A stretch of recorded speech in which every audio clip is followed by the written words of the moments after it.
আমাদের যে দুইজন সোনামণি আছে নতুন সদস্য বন্ধুরা, আপনাদের সাথে শেয়ার করেছি তাদেরকে। তো তাদের খাবার এই যে বড় বুটগুলো ভিজিয়ে রেখে এগুলো সিদ্ধ করেছি। এখন এগুলো একটু ভেঙে দেবো। এর সাথে 2-3 রকমের বুট সিদ্ধ করে দিলেও ওরা খুব ভালো খায় এবং সবজি দিলেও সাথে খায়। তবে আজকে আমি সবজি দিই নেই, শুধু বুট দিচ্ছি। তো আমার যে নতুন সদস্যরা, সে এখন একজনে ডিম নিয়ে বসে আছে আর একজন তাকে পাহারা দিচ্ছে।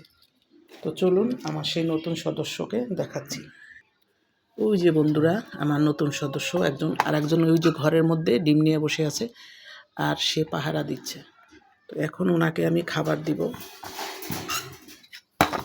এই যে আসো আসো আসো বাবা, আসো আসো আসো, চলে আসো চলে আসো। ওই যে দেখুন কীভাবে আসতেছে, সে খাবার দেখে আসতেছে। আসো আসো আসো আসো আসো আসো, নাও খাবার খাও।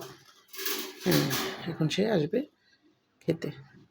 আসো আসো, ভয় পাচ্ছ? ভয় পেও না। ক্রোকোডাইল আমার দুইটা পাখি নতুন সদস্য, মাশাআল্লাহ ডিম পাড়ছে, ডিম পেড়ে বসে আছে একজন, আরেকজন পাহারা দিচ্ছে। তো আমার নতুন সদস্যদের জন্য দোয়া করবেন সবাই। আল্লাহ হাফেজ।